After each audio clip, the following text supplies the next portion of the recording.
Sebelum saya menceritakan sedikit kesaksian ataupun kebaikan datuk saya memperkenalkan diri saya dahulu. Saya merupakan cucu kepada datuk saya. Nama saya Rachel Johannes. Saya merupakan antara cucu yang boleh dikatakan rapat dengan beliau, iaitu saya dan kakak saya membesar bersama datuk dan nenek saya sejak kecil. Sebelum rumah Tudan ini didirikan, saya dan kakak saya sentiasa bersama datuk dan nenek saya lah. Semasa kami dua masih berumur sangat kecil, mereka dua memikul, datuk dan nenek saya memikul saya dan kakak saya datang ke Tudan ini untuk mendirikan rumah Tudan ini. Dan juga semasa gereja BBM Permajaya masih lagi bertapak di sini, saya dan kakak saya masih bersama datuk dan nenek saya lah. Jadi semasa kami dua kecil, mereka dua, datuk dan nenek saya lah yang membesarkan kami, sebab kedua-dua ibu dan bapa kami bekerja. Jadi kebanyakan masa adalah bersama datuk dan nenek saya lah, sehingga kami dewasa, sehingga umur saya 30 tahun, dan sampai sekarang kami masih rapat dengan mereka berdua. Dan boleh dikatakan datuk saya ini seorang yang sangat bertanggungjawab dalam ketegasan dia, dalam kegarangan dia, dalam mendidik dan mengajar kami. Itu menunjukkan, sebenarnya dia menunjukkan kasih sayang dia yang sangat bermakna. Seperti yang kita tahu, cara orang menunjukkan kasih sayang berbeza kan. Jadi dia menunjukkan kasih sayang dia tu dengan ketegasan dia, dengan kemarahan dia, dengan dia menunjukkan apa yang patut kita buat dan apa yang tak patut kita buat.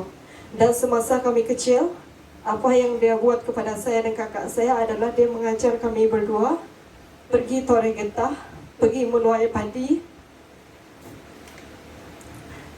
pergi angkut kelapa sawit semata-mata untuk menyarap persekolahan kami ataupun memberi bantuan kewangan untuk kami melanjutkan persekolahan kami. Dan semasa kami kecil, ketika orang lain bercuti di Miri, kami menghabiskan masa cuti ke sekolah kami bersama datuk dan nenek saya di ladang sawit ataupun di ladang padi. Dan saya bersyukur pada hari ini, apa yang dia ajar, masa yang kami bersama dia adalah telah mengajar kami untuk menjadi manusia dewasa, manusia yang cepat matang melalui pengalaman-pengalaman yang telah dia ajar kepada kami. Dan saya sangat bersyukur segala apa yang telah diajar itu telah membuat saya menjadi manusia yang matang dan dewasa dalam segala perkara. Dan satu hal yang saya sangat bangga dengan datuk saya ini, apabila saya dan kakak saya dan adik-adik saya yang lain ingin pergi ke sekolah ataupun ingin pergi ke universiti, apa yang dia tanya dahulu adalah, ada wang belanja kah? Dia akan tanya macam tu. Dan sebelum kami menaiki bot ekspres, kalau zaman dulu kami menaiki bot ekspres ataupun menaiki kereta, pada masa sekarang dia akan menghulurkan wang belanja pergi sekolah. Dari kami kecil sehinggalah kami masuk ke universiti, dia masih memberi wang belanja. Walaupun kami tahu apa yang diberi itu tidak seberapa, tapi pada masa dahulu itu kita tahu bahawa walaupun 100 itu sangat besar. Sebab masa dahulu nilai duit adalah boleh dikatakan sangat besar, walaupun 100 itu sangat banyak, 50 pun itu sangat banyak. Dan apa yang telah diberikan sepanjang kami untuk melanjutkan pelajaran itu, itulah yang apa yang kami tuai sekarang. Apa yang ditabur itulah yang kami tuai sekarang. Berkat kewangan ataupun berkat hasil usaha keras dia, dengan cuaca yang sangat terik, beban berat angkut sawit, kita tahu macam mana angkat padi itu sangat berat, tapi dia masih memberikan kewangan. Walaupun kita tahu benda itu tidak mencukupi sebenarnya untuk menyara mereka di kampung, tapi dia tetap memberi walaupun dia kekurangan.